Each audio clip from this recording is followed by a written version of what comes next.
And welcome to today's Anti-cast. We are joined today by Faan Rossouw. We're going to be doing some fun C2 things. I'm going to be heading to the backstage here, and I'll be joining you when there's about 5-10 minutes left, and we'll go over any questions that we have. Are you ready to get started today, Faan? I'm ready, sir. Awesome. Thank you so much for being here. Good luck and Yeah, have fun. We'll see you soon. thanks. Yeah, thanks for that nice intro there, Zach, and welcome everyone. Thanks for being here. And so the title of my talk today is Let's Build a Covert C2 Channel, right? So kind of the obligatory who am I? My main labels are I'm a proud dad, husband, and security researcher, and I really love what I do. I like kind of endurance training in general, but this year I gravitated towards trail running and mountain biking. I'm very fortunate. I live in the Laurentian Mountains in Quebec, so I'm just surrounded by a lot of beautiful forests and a giant green playground, basically. I'm also a very big fan of the Springbok rugby team. And in terms of security, these are kind of like my main interests, and it all kind of revolves around s- uh, security tooling, offensive security tooling, and creating custom tooling. So I just want to briefly mention this is all a prelude and directly correlates to a 4-hour workshop that I'm going to do on the 18th of September. That is tomorrow. It's $25, and I would love for as many of you as possible to join us. This is my second workshop, and for those of you that did the first one, just want you to be aware this is a brand new workshop, not an upgrade or a facelift. I canned that one, and I created a brand new one. I got a lot of great feedback for the first one, and I've integrated a lot of it. And I think this time I've created a container that's going to be way more approachable for a lot of people to code and follow along while we're doing it. But I'll discuss a little bit more details about exactly what we're going to cover towards the end of the presentation. So I always like starting my presentations by kind of departing from the title. So it's let's build a covert C2 channel. I think then the obvious question must be, well, what is a covert channel, right? And to start explaining it, I want us just to get in mind the model of the most elementary C2 setup. So to me, the simplest possible C2 setup probably has three components, which is our client, our server, and then our agent. And I'm just quickly going to define each of them so we're all on the same page. The client is what the operator, aka the human, uses to interface with the C2 framework. So it has a UI, whether it's a GUI or a terminal or a web UI. They can send commands, they can receive results, etc. The server, I really actually hate when people use analogies and say this thing is like this thing, but I can't think of a better way to describe the server than the brain. It's the logical node, the central hub. Everything flows through it, issues commands, it keeps track of things. It probably has a database it saves, but it's the grand orchestrator, right? The CPU essentially. And then the agent, and I'm just going to add a few things here to properly contextualize this, but I just want to remind you that whereas the client and the server are external to a target network, the agent is typically internal to the target network, right? And I want to draw this picture, and with this picture, I'm just trying to remind us that when I say agent, I don't really mean the target host it's running on. It's not the machine, it's a piece of software, right? It's logic, and it's that piece of software that runs that allows the C2 agent, that allows the host to communicate back to a C2 server or redirector proxy, etc.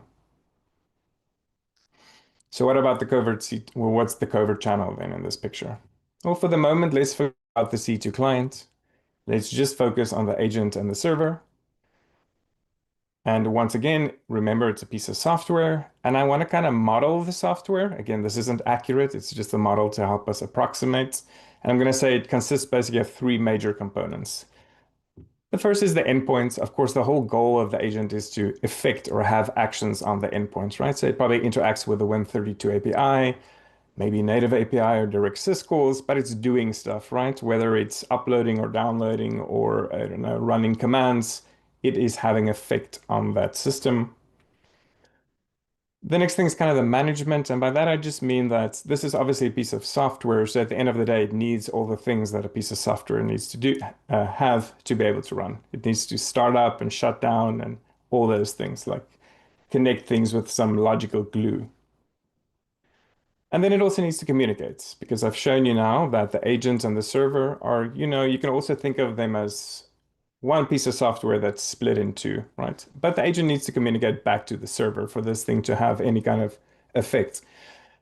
That involves many different things, actually. Everything from how is the data structured? You have your structs, what kind of fields it's serialized into JSON when it's sent back, what protocol is it choosing? How is it timing? What's the sleep? What's the delay? Is it adding padding or jitter or something like that, right? There's many different considerations, but all of them relate to the fact that the agent needs to communicate back to the server. Now, the server, like I said, it's very complex and it does many different things. And I don't want to unpack them here because that's not really relevant to our discussion now. So you can think of the server doing many different things. And what it also does is it communicates, right? So the server, again, depending on what kind of protocol it uses, it needs a router, a handler, and all of that. It needs to handle the back and forth communication with the agent. So when I say covert channel now, really what I mean is this. I mean the software that's kind of part of the agent and the server and the specific design decisions, and then how that actually translates or manifests in how the communication is taking place between the agent and the server. Now, the specifics that entail is kind of what I want to unpack in the rest of this lecture. I won't have enough time to unpack everything. I don't want to kind of gloss over many things. I want to discuss a few things and go into some measure of depth in them.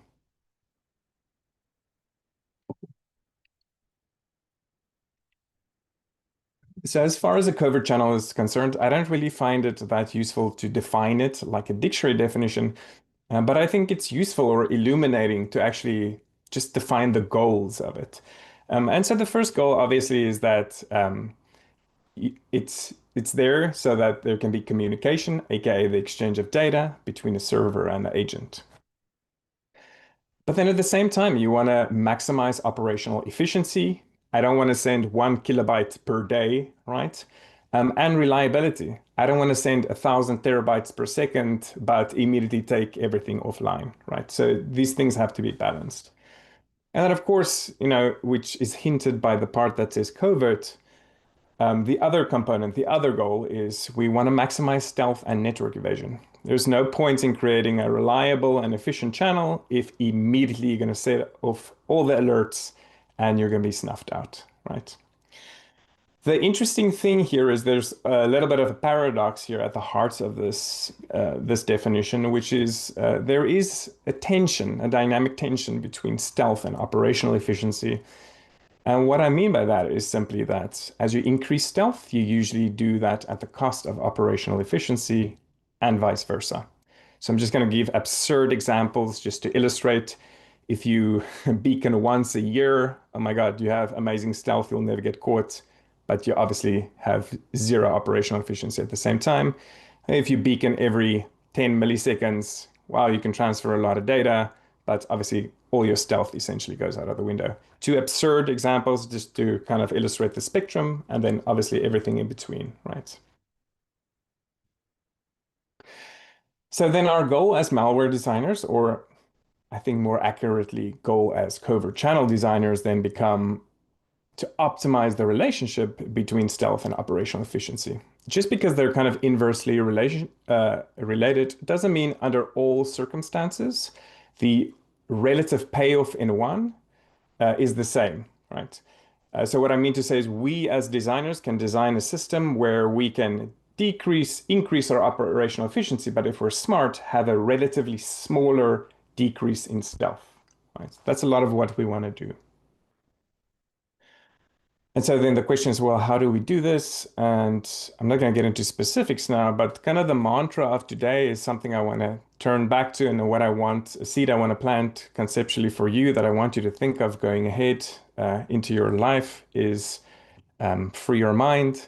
And it sounds kind of trite and it's, maybe just a good excuse for me to get a Matrix reference in here. But at the same time, I really kind of mean that. There's so much, especially in the world of malware design, that can come if you break free from restrictions. So what do I mean by that is, not all rules. Obviously, there are hard rules like rules of physics that you can't break, right? But a lot of rules that we learn when we start out in security are really kind of constraints that we learn to help us make sense of what's otherwise kind of a ineffably complex soup, right? If you think of security and all the related fields, there is so much complexity there. And so in the beginning, we learn these rules almost like training wheels or gutter guards when you go bowling that just help you in the beginning. But then as you start progressing, these can often be limitations. And so one thing I want you to think about is developing the discernment to understand what rules can be bent, and not just bending it for the sake of bending it, but what rules can you bend to gain some kind of value, right? And if you're thinking, oh my God, this dude is speaking so many abstract terms, I don't know what he means. I'm just gonna let's do a thought experiment, and I kind of want to illustrate what I'm trying to say here is, can HTTP carry encrypted data? All right, so we always learn HTTP is encrypted, HTTP not encrypted. But of course, HTTP can also carry encrypted data, right? We just pre-encrypt it on layer 7 and then we put it in HTTP. So yes, it can absolutely be a carrier of encrypted data. Can UDP reliable? Another rule we learn. TCP reliable, UDP unreliable. So can it be reliable? And the answer, of course, is yes. You just build reliability in on a higher layer, right? That's essentially what Quick does. Quick uses UDP, but it's also reliable. It's just because reliability was basically baked in at a higher layer. And then more relevant for today is, can a channel use multiple protocols? And so now this isn't necessarily so much of a rule, but when I started learning about malware development and C2 and C2 communication, it seemed to me almost that I just kind of implicitly thought this is a rule because every single C2 channel does that. They pretty much, it's a HTTPS channel or a DNS channel or something like that. And so the answer to that is, of course, is yes as well. And the cool thing is we can do this to really optimize the relationship between stealth and operational efficiency. So what kind of like clued me onto this, what was a major kind of paradigm shift for me was a few months ago, I went down a rabbit hole learning everything I could about Sunburst. Now, I want to say that Sunburst is a extremely well documented malware, right? Um, Incredible post-mortem by many, many smart people that really studied it. And it's also very complex, right? It's extremely innovative. It did a lot of things brand new, right? And that's why it's so, like, for lack of a better term, famous. So it being so well documented and complex, what I want to review here real quick is just focusing on the network strategy. It Sunburst as a covert channel. And even for that, I'm going to dramatically simplify it because I want us to extract the pattern here. That's really what I want to focus on. And so on the highest level, what does the network communication look like? Well, it's a multi-stage, multi-protocol design. And it does this to strategically prioritize stealth. It has, like I said, multi-stage, many stages, and each stage has a different relationship between stealth and operational efficiency.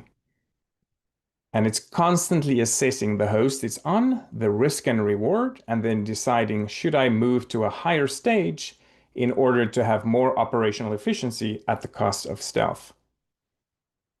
And so I want to kind of like just color this in with a little bit more detail. So I just want you to assume this is post initial access, right? The malware is on the target machine. It is just deployed. The process is running. And so the first stage is stage 0, and I call it pre-flight checks. And what I mean by that is this is pre-communication. The malware runs, but it's not connecting back to the server at all. It runs and does an automated assessment, right? It looks at many things. Are there certain security products present? Could this perhaps be a sandbox? Are there certain things that I would be interested in exfiltrating present? It basically just runs a whole list of tests, and then based on that, it decides whether or not the risk and the reward, right? Is there a relatively low risk and what is the reward? And so based on this risk and reward, it determines whether or not it's worth it to move ahead.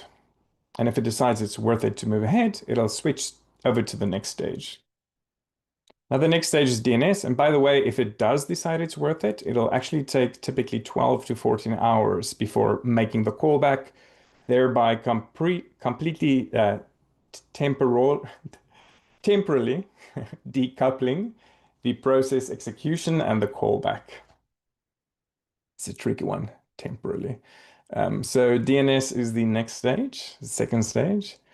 And with DNS, it's a state-driven channel. And by that, I mean is it doesn't actually explicitly say what to do with data, but there's semantic meaning imbued in the type of response, in what it's saying. And this maybe sounds extremely confusing, but I'm going to unpack what this idea of signal and imbuing semantic meaning is many times in this workshop, in this lecture, because to me, that is actually at the heart of leveraging that is at the heart of being able to design a good covert channel.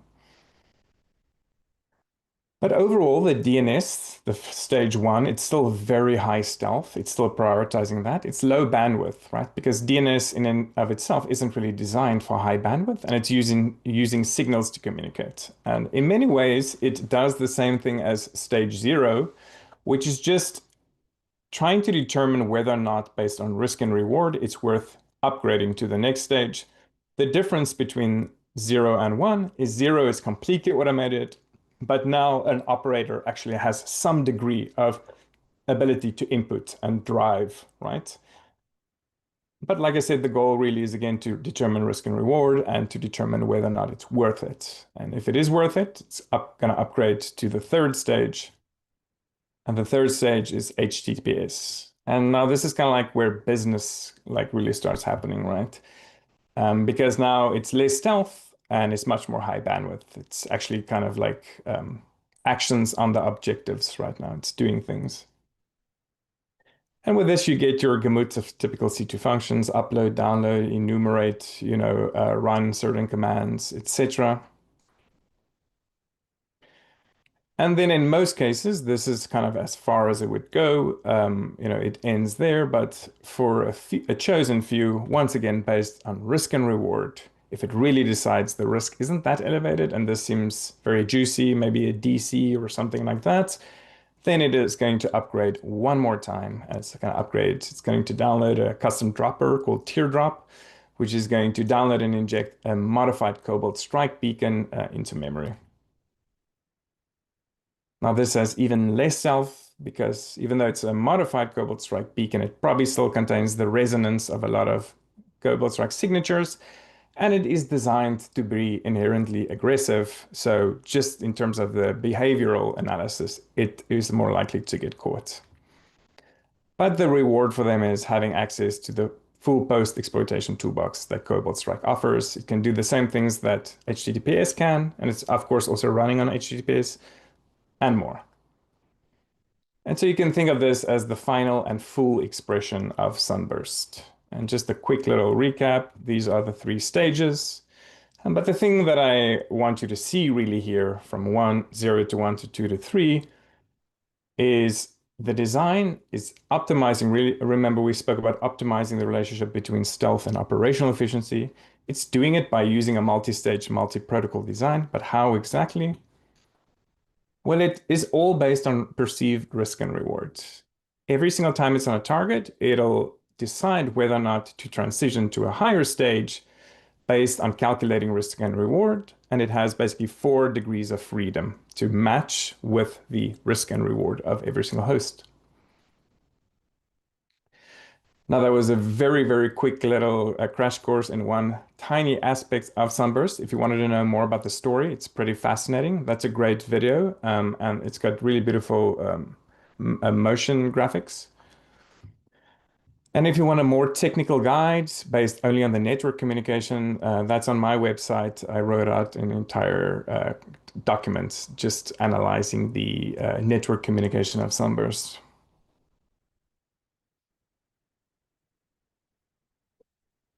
Anywho, I read this and I'd never done that before, kind of like bounce between DNS and HTTPS.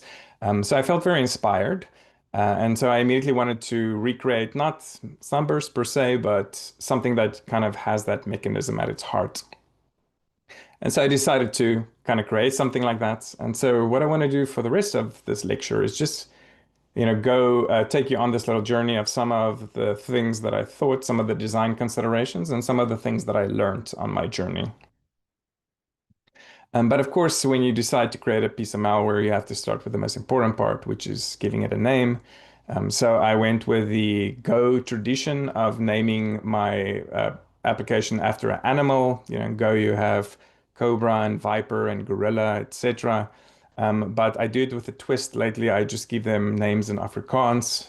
So in Afrikaans, bobbejaan means baboon, and spinnekop means spider.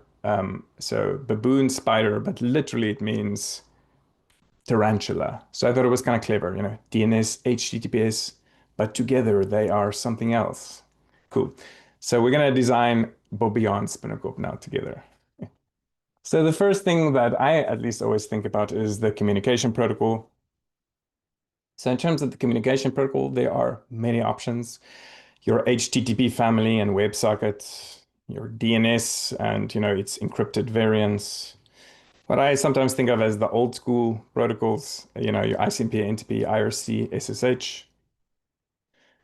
You can go lower, a lower layer. You can just stick with raw TCP or UDP or Quick.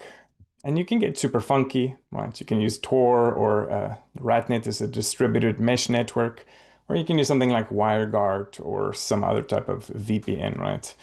And actually, you can essentially do anything, right? Now, within reason, right? If you write just complete garbage and send it to a mailbox, don't expect it to understand and forward your packet. It's just going to drop it.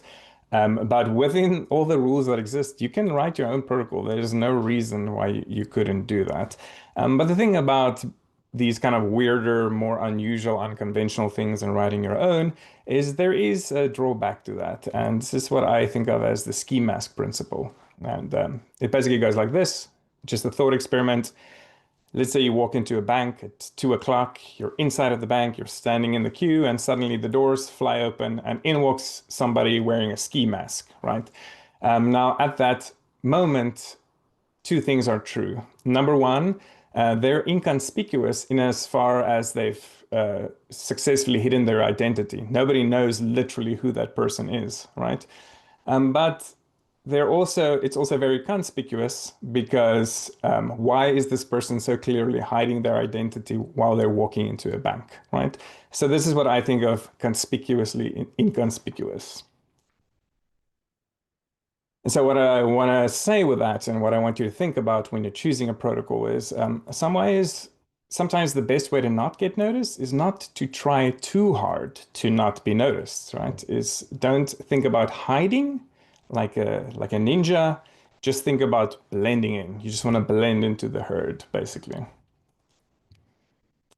And so it's for this reason that I really like DNS and HTTPS. And I want to mention I also like other protocols, and I've created tools using ICMP and NTP, and they all have little cool niche uses for me. But at the same time, I think as a mainstay, as kind of a backbone protocol to build a serious C2 or communication channel on, I think DNS and HTTPS are in many ways the superior choice. And so let's quickly unpack DNS and HTTPS as covert channels, and then really look at what are the strengths and the weaknesses of each to understand why it's beneficial to combine them in this way. Bobbejaan spinnekop. So I showed this diagram at the beginning, but obviously it's not very accurate. There shouldn't be a bidirectional arrow because really there's two actions, right? The agent sends a request and then the server responds. And yes, this is the most accurate representation, but I just want to model and break those components down into each. And so we're going to say in each direction, we have a signal and data and signal and data. And again, please don't be confused. I don't mean there's two requests and two responses. I mean, let's just extricate each in two different components to think about it as designers. But so now what is the difference between signal and data? I kind of touched on signal earlier in Sunburst. And maybe you say, yeah, but signal is just a form of data. And to that I say, you're absolutely correct. But there is a subtle difference, and it's important to understand this difference. So I'm just going to use an example. So let's say you organize to go somewhere and pick up some stuff at some point in time, right? So you arrive at the location and you knock, and the person doesn't know who's there, so they come to the door, and it happens to be Man Bear Pig, and you say out loud, "Hey, do you have this stuff?" And Man Bear Pig's like, "Yeah, it's the dude, it's Nathan. He came to pick up the stuff." And so you get the stuff and you leave. Now that example is data. The meaning or the intention is explicit. You announced out loud in words that can be objectively interpreted, do you have this stuff? What is the reason for you being there? Now imagine this exact same example, but before you went, you phoned and you said, "Hey, Man Bear Pig, I'm going to come pick up the stuff. But when I get there, I'm not going to say anything. I'm going to give you the secret knock." And Man Bear Pig says, "Cool." And so you arrive and you give the secret knock. Knock, knock, knock, knock, knock, knock, knock. And immediately Man Bear Pig knows, well, you're there to pick up the stuff, and you get the stuff and you can leave. So that's what I want to think about as a signal. The meaning or the intention is implicit, right? Any outside observer that just hears a certain knock doesn't know that has a meaning, but it has a meaning because we told each other that has a meaning, imbuing with semantic meaning, right? Now, this can be a form of subterfuge. Probably in most circumstances, encryption would be a better form of subterfuge, but why it's often used is due to constraints. So especially when you use low bandwidth channels like NTP, ICMP, or DNS, you're very limited in the amount of data you can share. And so the more data you send, the higher is the risk of getting caught because the more unusual that behavior is. But if you imbue certain signals with semantic meaning, it limits what you can do, but it also dramatically decreases the amount of data you have to send back and forth. So I want to go through DNS. I want to go through each one of these components and discuss, the strengths and weaknesses of DNS. So in terms of the signal from the server to the agent, well, I have already discussed Sunburst, and just to color it in with some more details, the agent will send a DNS request, right? And the server will respond with an A record, and the actual IP range that it's in will have a specific meaning. This isn't actually from Sunburst. I just created a simpler example to show you, but you can clearly see whatever the IP is that's returned in the A record, depending on what range, means something, right? That's the signal. And then as I did more research, I also learned about a researcher that did this thing called DNS sandwich, in which he showed there are actually two fields in the DNS packets that can be co-opted. And I want to share this specifically with you here. I kind of adapted it and used it differently. Um, the specific is cool. I want you to also just like understand the meta here, which is if you want to build a covert channel, like as crappy as it can be to read the RFCs, go and really study every single field and see if maybe there are abilities for you to free your mind, right? Whether you can bend the rules, whether you can use field in the way that they're not intended to be used in order to serve your goals. So to understand this, we have to quickly look at the structure of a DNS packet, very simplified. So let's just go back into our more accurate request response communication. And so, of course, we always start with a request, and DNS request has two main parts. It has the DNS header and it has the DNS question. And the question is, what is the domain? It's got a few things, but one of them is, what is the domain it wants resolved?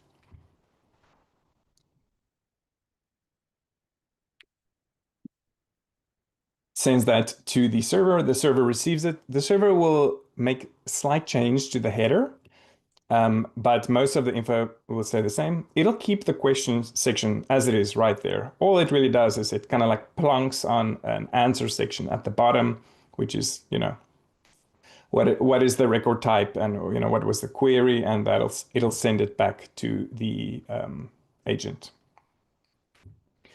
So those are the three basic components. As I said, that's for request, that's for response. Let's zoom into the header. Now the header has many different fields, but for the moment, I just want us to focus on that one specific one there, which is called Z. I also just call it the Z value. And this is 3 bits, so 0 to 7, that has no use. It's reserved for future use. And according to the RFC, it has to be 0. That's like the rule, right? But now, is this a rule you can bend?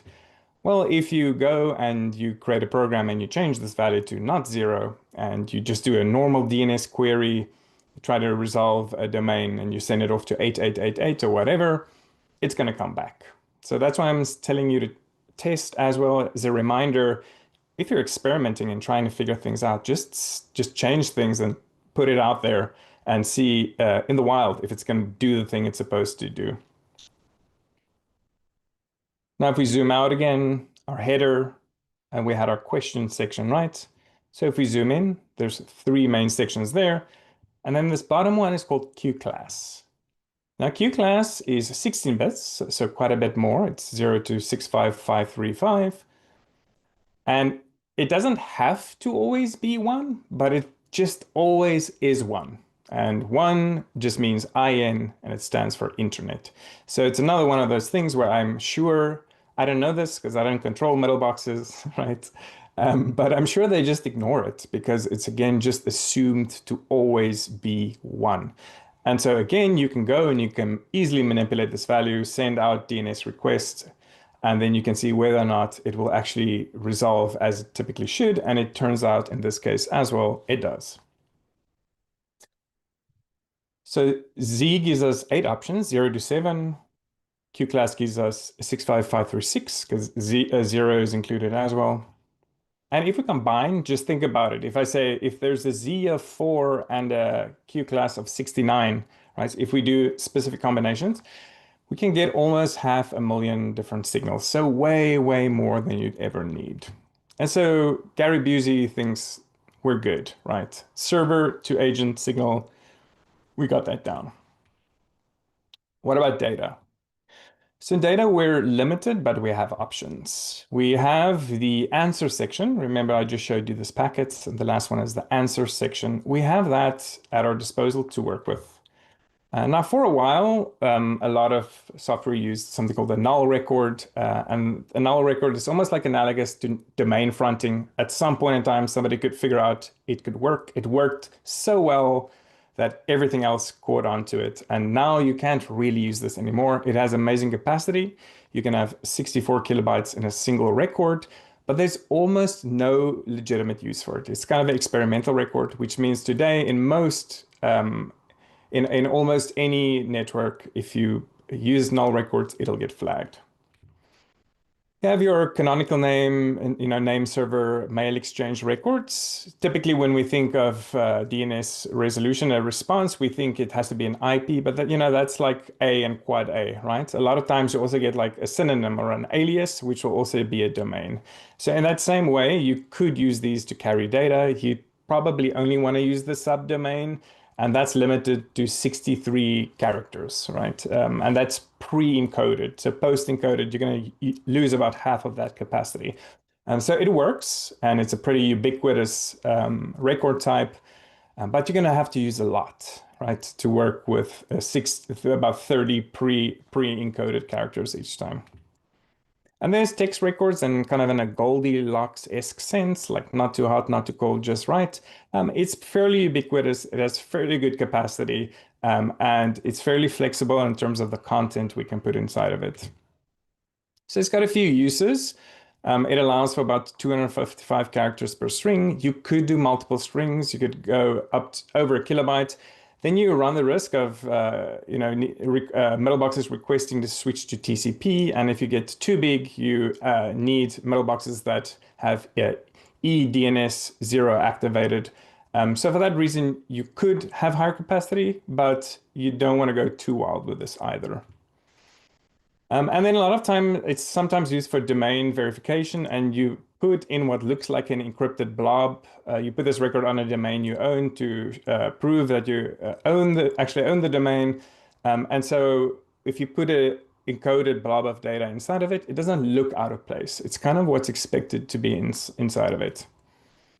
And we know it's good. We can infer it's good or deduce because a lot of the tools today that do DNS tunneling use text records. And you don't just have to think of it in terms of sending data, sending commands. Joker Screen made this articles from July of this year, and it basically uploaded its payload. It took its binary, it encoded the data, it chunked it over many different records, and it used text records to actually send its payload to the target machine.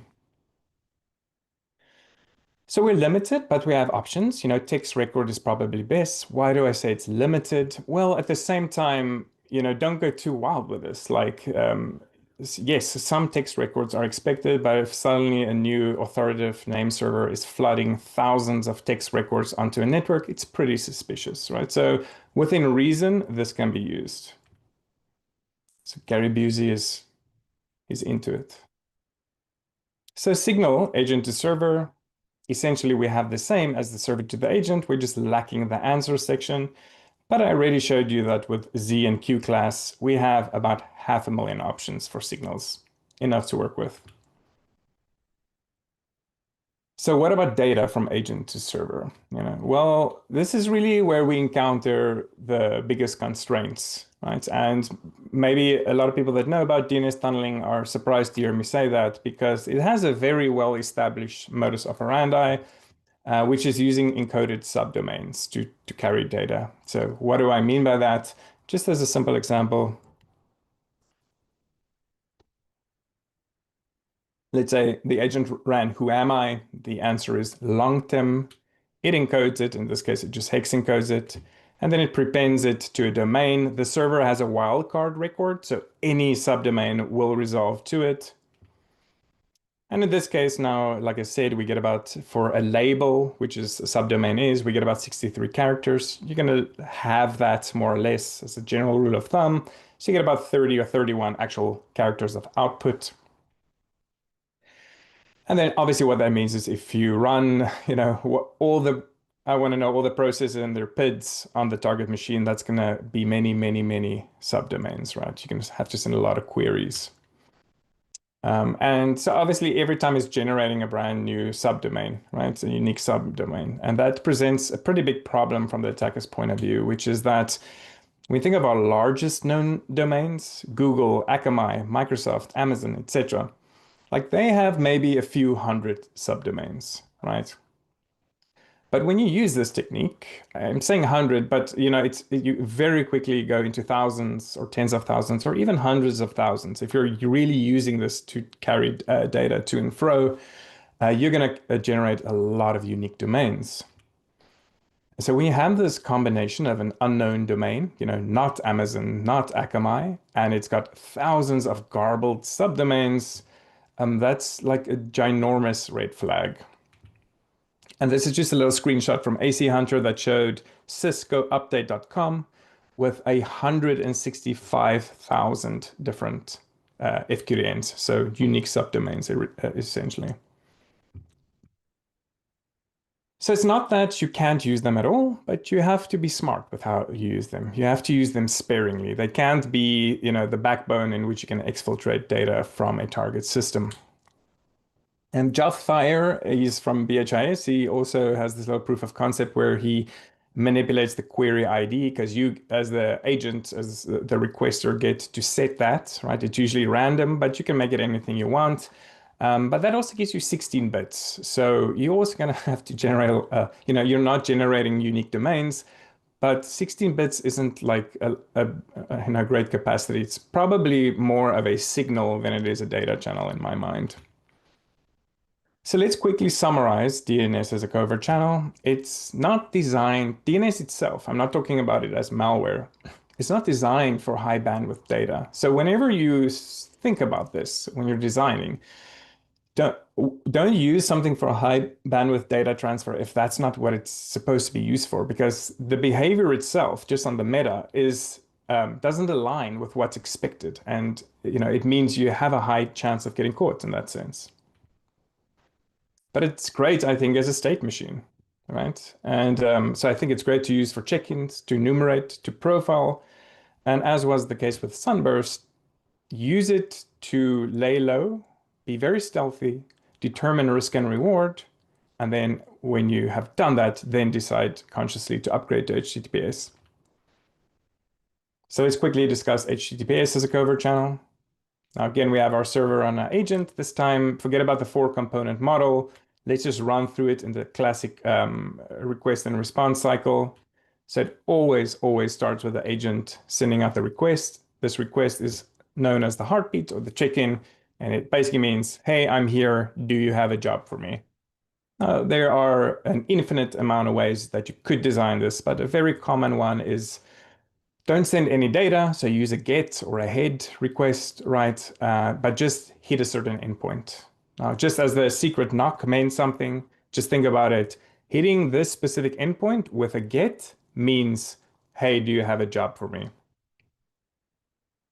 The server will respond. The server has a response body, so it can integrate encrypted blob of data, and you can just think of it as a JSON. One of the fields is job, it's a Boolean, and it can be true or false, right? Simple as that, just as an example. So this is data, right? Now, if it was true, if it did have a job, there's one more cycle request response that's going to take place. And if it doesn't, if it's false, you ignore this next step.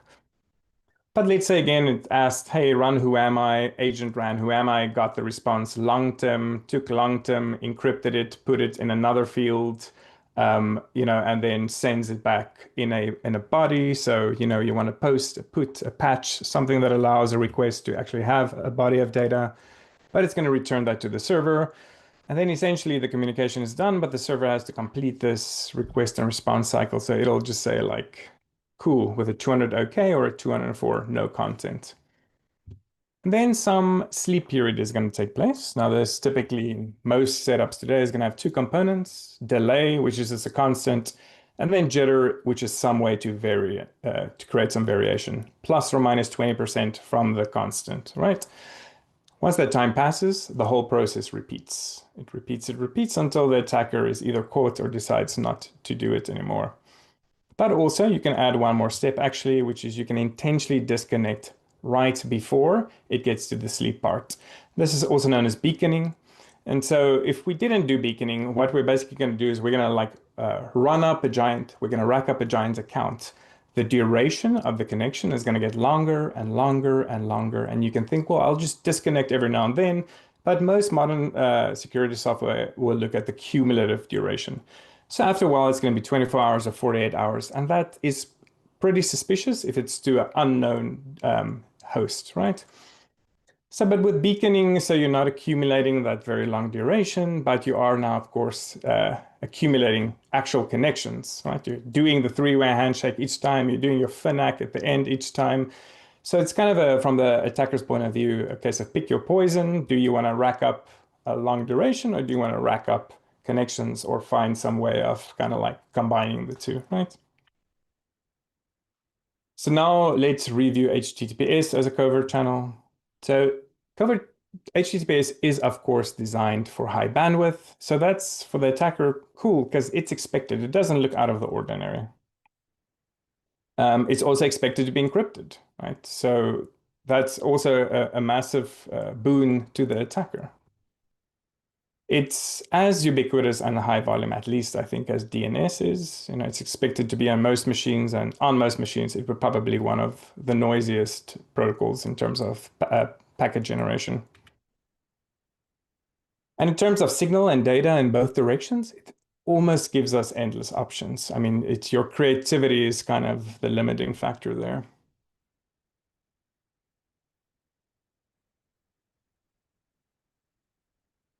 So now it almost seems like, from what I just said, it looks like it can do everything DNS can do and a little bit more. So then the next question is, Well, why do we even bother with DNS, right? Why not just do straight up HTTPS? And I already probably mentioned this, but the reason, of course, is DNS is stealthier. So why is DNS stealthier? I think there are three main reasons. The first one is probably the weakest one. It's, as a covert channel, maybe slightly less expected and slightly less inspected. Definitely not always true, but I think in general, on average, kind of true. But the next two are way more important. And the first thing is that DNS has a giant advantage and that it can resolve locally. Most corporate networks will have a local DNS resolver on the machine, on the network. If it can figure out who that is, it should be able to do so pretty easily. Then it doesn't send its packet, it doesn't make a connection directly outbound to the authoritative name server. That's the C2 server in this sense. It just sends it to the DNS local resolver, and then it goes out, does the little dance, and reaches the C2 server eventually. In general, machines that communicate to another machine locally are much less scrutinized than those that will be connecting directly outbound, like you would have to do with HTTPS.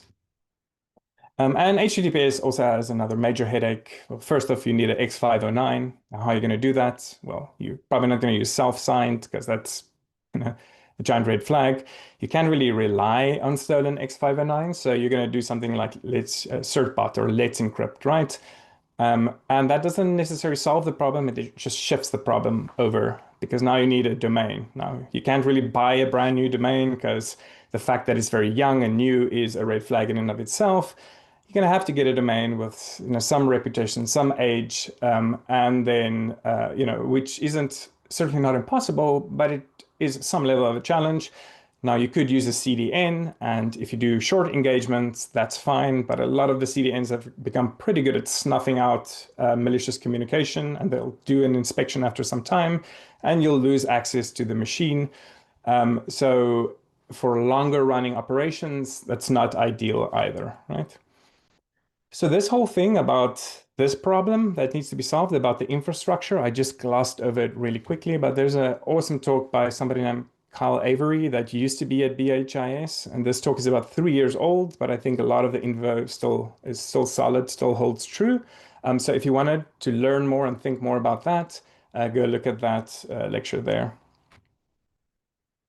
Right, so there's much more to covert channels than what I covered here. Like I said, I wanted to go more deep in specific things than just quickly run through a bunch of things. But just as I kind of finish up my little talk here, some other things to think about as well would be, what I just discussed, which is the infrastructure architecture, timing characteristics. How does it beacon, jitter? Does it do work hours, etc. You can also have data jitter and padding. I showed the first request is typically get, and if the check-in is always the exact same size, that's going to start looking weird after a while as well. You can be signatured on that. How are you going to encrypt or encode? Are you going to pre-encrypt before you put it in HTTPS? Third-party service integration, you can obviously use something like Telegram or GitHub or Google Drive. You can use these for dead drops and things as well. These are other options to you as well, using APIs, basically, right? Then some form of authentication access control. You don't really want your server or your listener running and random beacon scanners being able to ping you and identify you and blacklist you, right? So you have to make sure that only the agent that's supposed to communicate with you can communicate with you, etc. There are more things, but just to give you an idea that what we covered now was one element to a problem with a lot of components, right? So that's pretty much what I wanted to share with you guys today. And I'm quickly going to just talk again about tomorrow's workshop. So tomorrow, what we're going to do is we are going to create a DNS and HTTPS hybrid covert channel in Go. Again, it's a complete overhaul from version 1. I've probably mentioned that a few times now. But what I also want to share is we are obviously going to learn something that's pretty niche. It's pretty specific, right? And so we will learn the specifics of how to do this. But I always design my workshops and courses in mind with giving you transcendent value. So in this case, we're really going to focus and hone in on what I think is a very powerful Go design idiom and architecture, which is, composition using interfaces, using factory functions, using struct embedding to create code that's flexible, that's maintainable, that's extensible. So I think this is a super fun little project, but even if you're not into offensive security, even if you think I won't really make this stuff, I promise you you'll enjoy it and you'll learn a lot of things that you will be able to apply to many other fields, even if you're in defensive software and stuff. It's just a fun way to create something and learn some core design ideas and patterns. And so please come join us. And then I'm finally going to mention just very briefly, I am going to teach in person an entire 16-hour course, which is going to be built on what we're discussed today and learn tomorrow. We're also going to add endpoint actions and the operator layer and everything. So it's going to be much more of a complete C2 framework, not just the channel. And like I said, we're very close. We're about 3.7 freedom kilometers from Casa Bonita, guys. So join us. That's my website. And there's nothing paid for on there. I have a lot of free courses and content. I try to add as much as possible. Everything is in the realm of custom offensive security tooling, etc. There's a link to my YouTube. There's a link to my GitHub. I publish almost everything that I create free and open source for you to go look at the source code or use. And there's also a link to my Discord. We're about 40 beginner malware developers. I also encourage you, if you want to come and hang out and discuss and ask questions, that's a great place to connect with us. So I thank everyone. I hope your experiences were unforgettable. And with that, I'm super happy to take some questions. Awesome, man. Thank you so much for taking the time being here with us today. Really appreciate it. It's fantastic. Yeah, cool. Yeah, we Should I have a stop? few Okay, stop questions we're sharing kick. my screen? Or do I Yeah, you keep it can. on? Yeah, you can. It's up to you. Yeah. Somebody says they have no Go programming experience, no programming Yes. experience, just some Python and PowerShell scripting.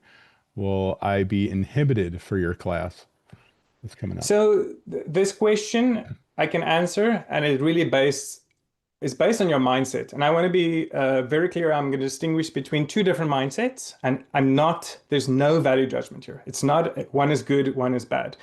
But there are some people that like to do a course and make sure they understand everything. Everything is very clearly explained bit by bit, and they feel comfortable moving ahead when they feel like, okay, I have a solid grasp on everything. Now I'll move ahead. The opposite point is kind of like I'm just going to fly ahead and there are things I'm not going to understand, but it's going to kind of like expand my mindset a bit. And I know I can always go back and learn and try to understand the things that I don't understand. If you've never worked in Go and you align more with the first mindset, I'm going to say you're going to have a little bit of a tough time, right? To be completely honest. If you want to learn and you feel kind of brave, like I want to jump, I don't even want to say brave because again, there's no value judgment here. But if you feel like I can jump in the deep end, I understand some things I won't understand. But Faan has the course notes, he has the slides, he has solutions. He's available for me to connect with him anytime in Discord. So I'm going to go there and know that I have now 6 months access to really go and understand it because you know what? I want to understand this. If that's your mindset, then 100%. Nothing that I'm going to explain is at all complicated whatsoever. But of course, if you're brand new to it, it is going to take some time kind of like getting used to. Something as well that did this time that I didn't do last time, the workshop has 11 lessons. And for each of the 11 lessons, I have the final solution, like what it should be. And I also have a starting solution. And the starting solution isn't a blank canvas. It has boilerplate, and then it just has specific lines of code missing. And that's what we're going to fill in the class. And I did it in this way because last time, I don't know why, I kind of just assumed people would just want to watch me code and not really follow along for 4 hours, which is ridiculous. But that's what I thought. And now I understand that obviously people want to be engaged and take part. So I've created the structure of the class and the supplementary materials in a way that there's going to be more than enough space for you to follow along and do the things that we're doing. Yeah. Thank you, sir. Thanks, Are there going to Kathy. be any Appreciate it. free VMs for tomorrow, like through MetaCTF for the class? I don't really you don't need a VM because, kind of VMs are a schlep, right? And you only need it if you need to use it. We're going to be developing. So essentially, you need two things, and the instructions are there. You need some IDE, right? Whether it's VS Code or Sublime or NeoVim, whatever you like. I use Goland. Goland is a paid for IDE, but if you've never used it, you get a 30-day free trial. And I also share a code that you can get a 6-month free trial. So you can get some kind of IDE, and then you just need the course repo, which I share with you as well. Um, so I'll actually go today and just give more pertinent instructions for every single operating system. But all you would need is an IDE and then the GitHub repo, and then that's good enough on your operating system that you typically use to follow along, right? We're not going to be manipulating anything in the system or anything like that. That would be good. Thank you. And for everybody who's asking about links for the workshop, I put those in Zoom. So if you needed those, should be there. And I see that there are links on the Discord as well for the workshop. If somebody already sat through, yeah, I think you already kind of covered this, but just for those who didn't hear this, if Yes. somebody went through your previous workshop that you've done, would you recommend they sit through this one?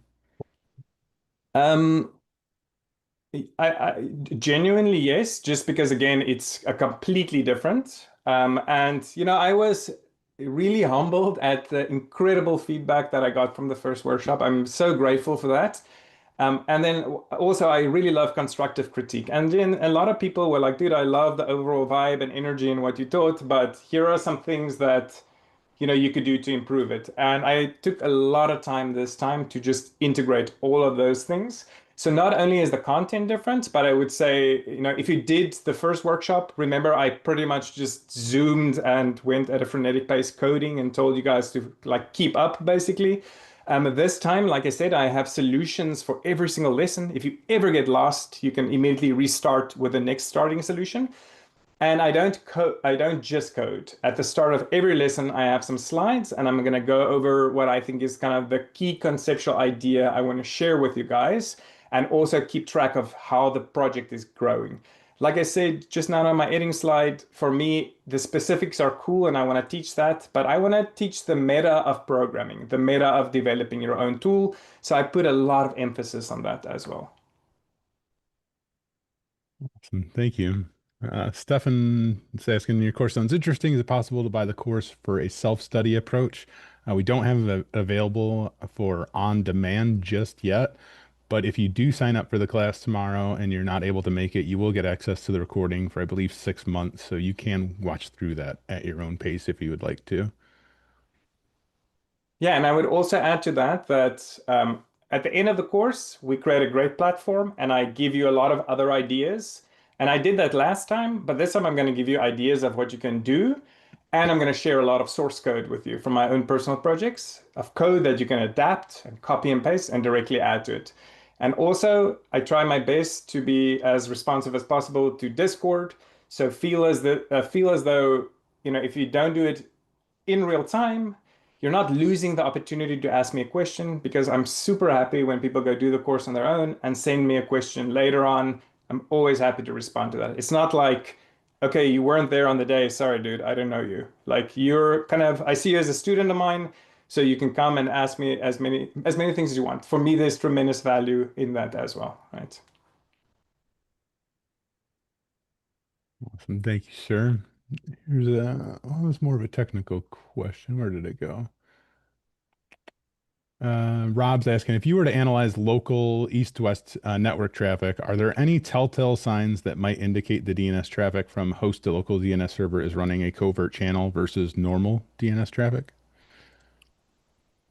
So let me just, if it's east to west, is there any way? Well, it would definitely depend on what they're doing, right? So the first answer is it would be very obvious if they are using subdomain encoding, right? The next thing that I would probably look at is just are any of the fields that we're not expecting to be used being used, right? You can find solace in the fact that if there is a covert channel and it's not using subdomain encoding and it's not manipulating the Z or the Q class, it's really not doing much at that point, right? So it's almost like it's mute. So in order for it to become effective, it would either have to do one of those things or transition to a different protocol. So that's one of those things where, when I spoke about the dynamic tension between stealth and operational efficiency, yes, they're very stealthy, right? It is hard to catch them, to be honest, but they also have very low operational efficiency. And for them to do something at some point, they're going to have to change. And I would say your chances of catching them at that point are better, right? What's your favorite part about malware and C2 development? Um, man. One of the things that I really, really like about C2 is just how extremely broad and flexible it is. And it involves so many other subdomains in and of themselves, right? Because you have a lot of like back-end engineering type programming that you do, and then you also have to start doing some like database engineering. At some point, going to want to have a client, so then you can work on designing a UI. And then, the real juicy part and the sexy part, and what a lot of people are interested in is actually like what I called actions on the endpoint. So that's like more what I would probably call pure maldev, right? Is how's it doing all the things? Is it using banana phone to do direct syscalls or, all these kind of cool, funky sounding things. So, it's such a giant playground to play in. That's what I really liked about C2. I kind of gravitated more towards the covert channel communication is because for those of you that don't know, but I work for Active Countermeasures. And so a lot of what I was confronted there, what I spent a lot of time thinking about is how C2 communication is detected on the wire. And so then for me, naturally, then the next question is, okay, so how do I not get detected, right? I get a front row seat to how it's detected. And so a lot of it started like that. And then, some of the people that used to work there as well, they were old school, real network nerds, right? And speaking again to what we discussed earlier about what some advice I can tell people, is one thing for me is, at the beginning of my cybersecurity career, and which I already told you is only 3 years old, I did like Network Plus, passed it, and I was like, cool, I know networking. Let me go out now and learn the lead stuff. But honestly, networking, I would say, is something that you should never ever stop learning. You should never, because you can always go deeper and deeper and deeper. And even like think of some of the things I showed today. It's not advanced, but think about wanting to misuse DNS as a channel, then having the ability and the confidence to go and find RFC 1035, read about how it works, understands that, well, there's actually a way here I could potentially co-opt or leverage this to serve my own goals, right? That could have never taken place if I just studied Network Plus and was like, yeah, I know the OSI model now, cool. So I encourage everyone continuously just get better and better at understanding networking, right? You're never, just because it seems basic, just because it's the introductory chapter in cybersecurity courses, doesn't mean it's not like infinite and you can't get so deep that you're going to be able to have insights and contributions that other people don't, right? That's such good advice, man. Thank you. We've got time for a couple more questions here. Here's one from Demo. They're saying, what other programming languages would you suggest? Is there a programming language you feel like would match in every case? So focus on the specific one over some others. So the general answer to that question is I want you to think about programming languages as different tools, right? So never get like wrapped up your identity or this language is better. The question is, what job do you want to do? If you want to do data science, then use Python because why? Well, NumPy and TensorFlow and all the libraries you're going to want to use are in Python, right? So I like Golang because, and you'll see a lot of the modern C2 networks, their backend, they're all written in Go, and there's good reason for that. I think it's the best tool for that job. Now, when I want to start working more on actions on the endpoint, right? Sure, I could use Go for that, but there are drawbacks at using Go for that because it's not designed for that. Then you're going to want to understand C and C++. You're going to want to, or maybe transition, use something like Rust or Vim, whatever, something that's compiled, is lightweight, things like that, that doesn't have a garbage collector like Go has and stuff like that. So to answer your question, sorry for the non-answer, but the answer is first figure out what you want to create, and then you can figure out what's the best language for it. And often I would also advise people, let's say you say, I want to do like malware development on the endpoint, right? And then people read like, oh, a lot of people started in C and C++, but look at these shiny new bright toys. You know, people are using Odin now and Rust and all these other languages. And that's like cool. But the smaller and the more niche languages, the less resources there are for you to learn as well. And then when you work with LLMs, like let's say use Opus 4.1, it hasn't trained on as much data as it has on Go data, right? So it's going to be significantly worse at teaching you and giving you advice, essentially, when you're using that. So start with the most conventional vanilla baseline. For backend, I would say that's Go. For endpoint, I would say that's C and C++, and learn that. And another thing I would say is like it took me about 2 years, a little bit more, to commit to a language. I was jumping around between different languages a lot, and I'm by no way like trying to proselytize and say Go is the best. And at some point, I will move beyond Go. But I would say when you go wide, you do so at the expense of going deep, right? So at some point, if something clicks, commit to a language and don't care if you see a Primeagen video the next day that's like, this language you chose is garbage. That's why. Just stick with it. Just get the value of going deeper in something, because then when you learn other languages, you have like a scaffolding, a framework to compare it to, and you are going to become better at the other languages as well. Okay. Solid, man. Uh, what's the best tool to detect covert channels? Well, obviously, I work for a company that makes Rita and AC Hunter, so that's my answer.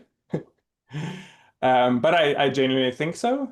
But I also think that, if I talk about network threat hunting, again, you have different tools that answer questions on different levels of abstraction. Highest level abstraction, Rita, AC Hunter. A little bit lower than that, Zeek, right? A little bit lower than that, look at PCAPs. I like Wireshark. I know there are other things too, but don't worry about the tool as much as what you're looking at that point, right? So to become effective at discovering C2 channels, you have to have multiple layers of analysis, of looking at things from multiple layers of abstraction. And then also, you don't have to be like a wizard at understanding the endpoint. But I'm a really big believer. There's the adage, I don't know who coined it, definitely not me, but it says network for breadth and endpoint for depth. So a network is a great place to start to look at if there's something funky. But a lot of the time, the network is not going to give you enough information so that you can say with any definity whether or not that is a C2 channel. And what you're often going to do is, endpoint for depth. You're going to pivot and look at what is the process responsible for mediating this connection? And without going too deep, there's about 5 things you can look at. Where was it wrote from? What is the parent process? Does it have a valid certificate? About 5 things you can look at that will give you so much more confidence in your decision whether or not you think that's a covert channel. Roswell asks, what about C2 on mobile? I'm so grateful for that question, Roswell, because every webcast I've done, there's one question that completely stumps me. So thanks. Yours has stumped me. I don't know. I'm not a mobile-minded person at all. So rather than just bullshit you here now, I'll tell you that I'll learn more about it. And if you come to the C2 webcast, that's hosted by us at Antisyphon, then I'll share with you what I learned. Okay. But I'm going to defer a response to a future me that's more competent to answer it, basically. I love that answer. That's solid, dude.